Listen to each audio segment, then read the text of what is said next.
Yeah. Alright. I thought I'd make a new video about my scooter. Oh, not that thing. That's not my scooter. Anyways. So, I'd redid the wiring harness to make it more permanent. It's sitting out here outside again. So, it's all sloppy. It's really not worth zooming in on, honestly. If you know how to wrap stuff with tape and whatnot, then you know how to do what I do. It's all junky, but I just make do. If you've seen any of my other videos, you know that. But I made it to where the wiring harness for where my leg's in and getting in and out is less floppy and less likely to get caught up on stuff, and just better as far as not gonna come loose anytime soon. And then I'm still figuring out what's the best version of the throttle. I made this governor throttle and wired it up in series with this one. But then after doing it, I realized I should have put this on that side so I could operate it with the other hand whilst holding this one down. And it's just, I don't know. I'm still experimenting with like that system. But for now, I haven't tested it out. But for now, I've just kind of run a hair bow around the main spring-loaded throttle. And I'm going to use like how it used to be, I called it the suicide throttle. Because it's just like, when you put the key in and turn it on, you just slowly start pushing this up.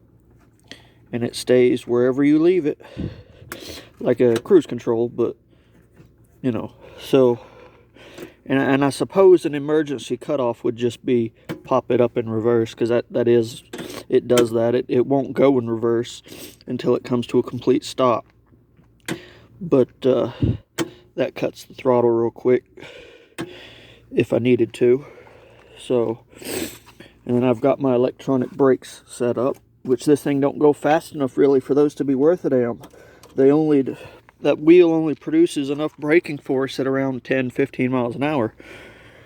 I like to cruise at like 5 miles an hour walking speed with this thing, so still need a mechanical brake, I suppose, because the electrical brake system, either that or I need to figure out a way to put more of a load on it so that it works at a lower RPM to lock up the wheel better. But either way, so I've ordered the other wheel. I'm getting that coming in a few days or so.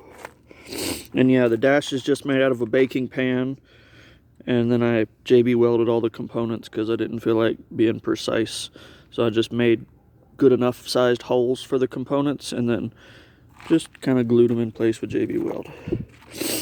And then yeah, so I put the tire back under it because this thing sucks without any suspension now, because it's all wobbly and there's no, it's a swing arm and it's just kind of rough, so it's got to have some sort of, and I compromised. I'm not ordering the shocks this month to put actual suspension on it yet.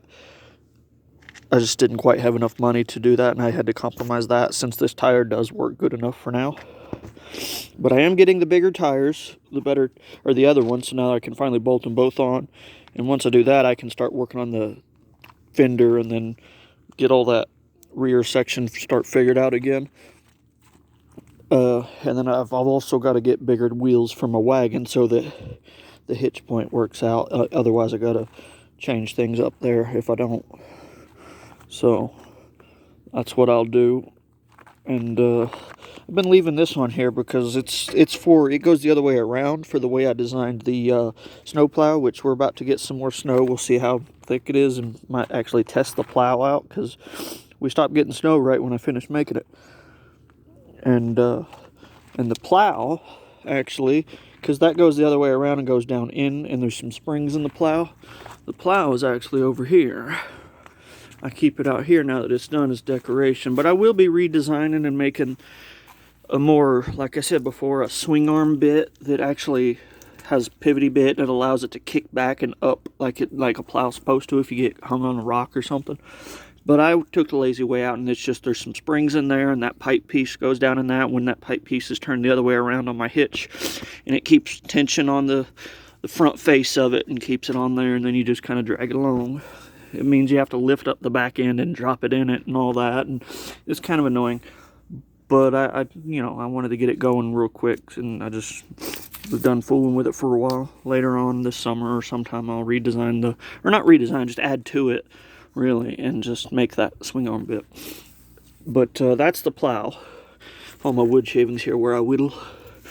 And yeah, it's shaped like a normal little plow. It's just tiny. You could use that for your garden or anything. But yeah, that's the basic little update video. Not much to it until I get the new parts in the mail. Then I might actually start making more videos of me tinkering on it and stuff this summer like I did last summer. That's all.